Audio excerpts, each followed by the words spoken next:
business. Per andare su un argomento ancora più vicino alla gente che ci ascolta a casa, io voglio capire, tutto questo va a rientrare in un discorso anche di eredità, di donazioni, o sbaglio? Perché è previsto anche nel disegno di legge la famosa donazione. Quanto può inficiare?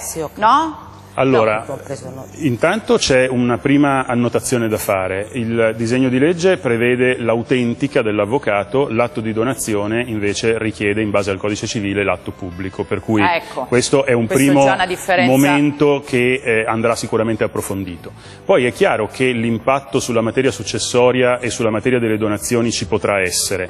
Lo scopriremo magari a breve o a medio termine, ma è evidente che se il sistema dei trasferimenti immobiliari diventasse un sistema caratterizzato da una differenza nell'esercizio dei controlli preventivi, questo potrebbe creare situazioni di incertezza che poi atterranno alla solidità del patrimonio delle famiglie e delle imprese. Non dimentichiamo che qui noi parliamo di acquisti nei quali vengono impiegati gli investimenti e i risparmi non soltanto delle persone fisiche, come può avvenire se l'acquisto riguarda un garage o una cantina o un piccolo terreno, ma parliamo anche di capannoni, di uffici, di negozi, quindi parliamo di qualcosa che potrebbe avere un effetto forte anche sulla solidità patrimoniale delle nostre imprese. Senta, avvocato, una domanda per allargare un pochino il discorso. Se io appunto decido di donare un bene,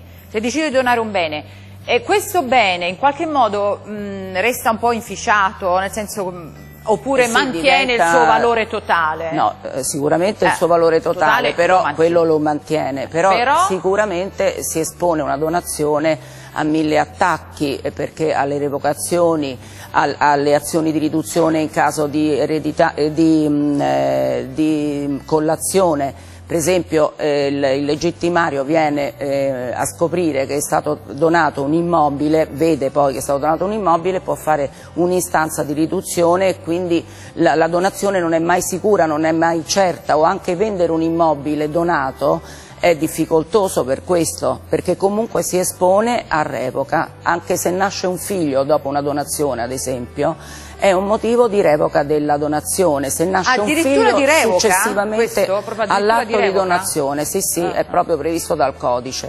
Quindi la donazione non è mai una cosa certa, è sempre in balia di questo. Quindi forse è sconsigliabile o no? Cioè, che cosa... È sconsigliabile, bisogna sapere... Bisogna vedere bene il caso particolare. Il caso particolare, perché altrimenti non posso fare neanche delle volte una finta vendita, perché faccio un atto di compravendita, però poi se l'ipotetico legittimario va a scavare e vede che comunque quel bene è stato in effetti donato, sia pure con una donazione indiretta, ecco che comunque lo espongo. Quindi bisogna vedere il caso di specie. Per esempio tante volte nelle separazioni, diciamo per definire i rapporti di natura patrimoniale ed economica, i due coniugi possono stabilire di cedere un immobile a favore dell'altro. Ecco, questa non è una donazione ma fa parte, diciamo, di un accordo separatizio e per questo non viene poi attaccabile, ecco, diciamo. Un'altra cosa rapida che però credo sia importante per il nostro pubblico a casa, ovvero questa,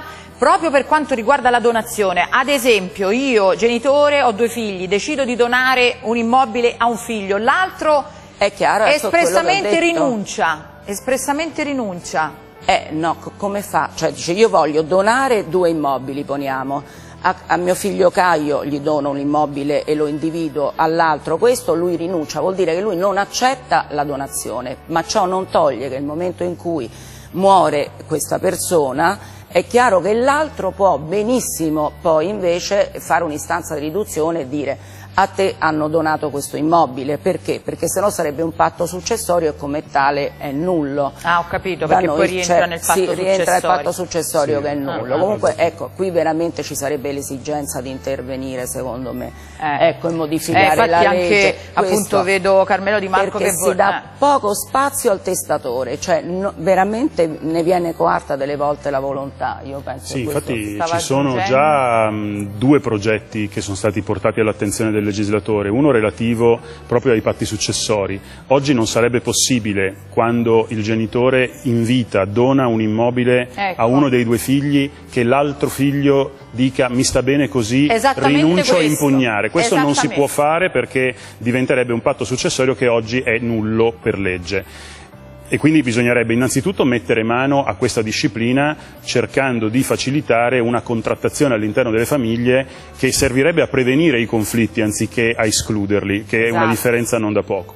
L'altro intervento riguarda invece ciò a cui l'avvocato prima faceva riferimento. Oggi un immobile che nella sua storia ha un passaggio per donazione sarà difficilmente commerciabile, perché gli acquirenti e le banche degli acquirenti a cui questi chiedono un mutuo possono spaventarsi della futura impugnazione della donazione. Questo perché chi impugna vittoriosamente quella donazione può poi andare anche a recuperare l'immobile nei confronti dei terzi che, senza saperne niente, hanno acquistato questa proprietà. Allora sarebbe sufficiente, il notariato lo ha anche già chiesto al legislatore, speriamo che ci sia un intervento che faciliterebbe molto la vita delle nostre famiglie, un intervento che preveda che una volta che l'erede danneggiato dalla donazione abbia vinto in giudizio nei confronti degli altri eredi o di chi ha ricevuto la donazione, non possa andare a inseguire la proprietà anche nei confronti dei terzi che l'abbiano nel frattempo acquistata. Oggi questo rischio di inseguimento del bene perdura per 20 anni da quando la donazione è stata trascritta, quindi un tempo lunghissimo che evidentemente crea delle incertezze che poi paralizzano il mercato immobiliare in molti casi. C'è anche questo, perché poi accade, no? Alessandro Galimberti, hai sentito appunto quello che stiamo dicendo qui in studio a Roma, sarai d'accordo su questo, no? Che poi a un certo punto alcune regole, alcuna burocrazia va a bloccare anche un mercato immobiliare, o no?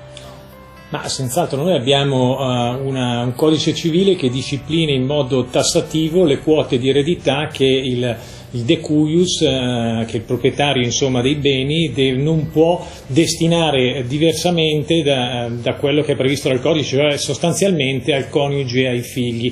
Per privare una di queste persone, di questi soggetti dell'eredità, bisogna ricorrere a una procedura molto complicata. Da qui nascono tutta una serie di problemi. E voglio dire che vorrei aggiungere un altro tema in coda di questo dibattito. Noi in questo momento, tra l'altro, abbiamo in Italia una tassazione sull'eredità, perché dal punto di vista fiscale invece è molto agevolato il passaggio, anche per la conservazione del patrimonio all'interno della famiglia. Da un lato la legge che prevede delle destinazioni chiare, dall'altro il fisco che ha delle aliquote obiettivamente tra le più basse in Europa. Noi ricordiamo che dopo l'ultimo intervento degli anni 2000 l'eredità è esente dal fisco per 1 milione per quota di erede, quindi ogni erede fino a 1 milione di quanto riceve non paga le tasse, l'eccedenza è tassata tra il 4% al massimo all'8% secondo la linea di eredità. Sottolineo che questo regime fiscale è molto favorevole e mi pongo un quesito, una domanda: quanto durerà un regime fiscale così favorevole? Questo di cui parlavamo anche ieri, perché questo regime fiscale in effetti così favorevole, come appunto diceva Galimberti, probabilmente non durerà, perché anche se facciamo un paragone all'estero, come lei prima faceva col Regno Unito, in effetti non funziona così.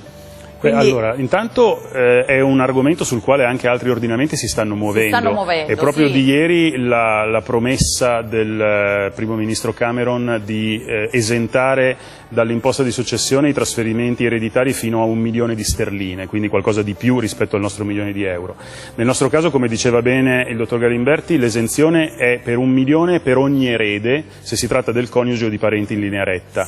Quando questa disciplina è entrata in vigore, il legislatore ha preso atto del fatto che negli anni precedenti il gettito fiscale proveniente dall'imposta di successione non era mai stato molto elevato e anzi aveva determinato dei costi per il recupero delle imposte non versate forse addirittura superiori rispetto al gettito stesso, e quindi la scelta politica fu fatta anche per questo motivo.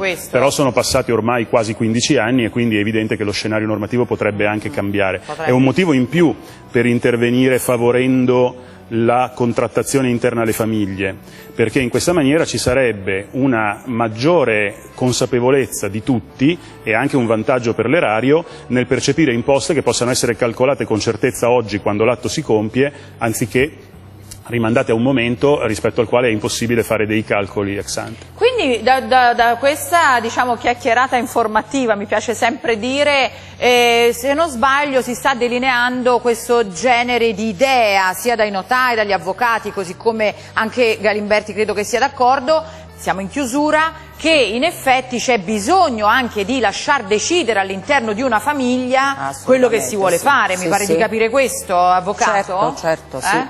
E poi resta assolutamente sì, e poi resta anche sempre in piedi il discorso dei figli del coniuge che non si hanno in comune, anche questa è una cosa importante. Molto. Il patto successorio in qualche modo potrebbe risolverlo, quindi dire ovviamente che se muore prima un coniuge l'altro eredita, e poi bisognerebbe evitare che entrasse nel patrimonio dei figli di quest'ultimo anche il patrimonio dell'altra persona, che non aveva nessun rapporto di parentela con loro. Io ho un caso di cui mi sto occupando, mi succede questo, insomma è antipatico per il figlio dover dividere con questi fratelli che poi, anzi non sono veramente in questo caso, sono fratelli e non hanno comunque lo stesso padre in comune. Chiaro, quindi vanno chiaro. a finire quindi che evidentemente sta cambiando la società in modo anche importante, significativo, rapporti... E potrebbe essere superato e quindi può essere superato evidentemente con c'è un possibile intervento che tra l'altro avrebbe anche un effetto liberalizzatore veramente vantaggioso per i cittadini. Sì. L'Unione Europea ha creato il certificato successorio europeo che però vale ad oggi soltanto per le successioni che presentano caratteri di internazionalità, quindi il cittadino italiano con beni in Francia o il cittadino francese con beni in Germania e in Italia.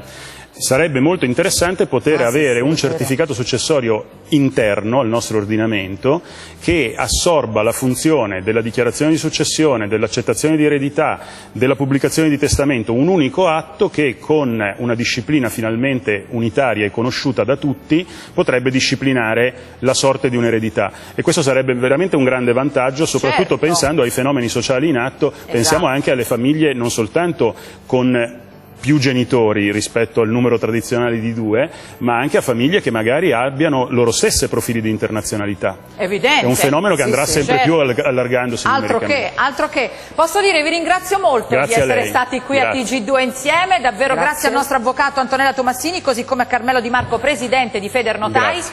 Ringrazio in modo particolare anche il nostro Alessandro Galimberti, Sole 24 Ore, davvero grazie di essere stato qua con noi, spero che tu possa tornare.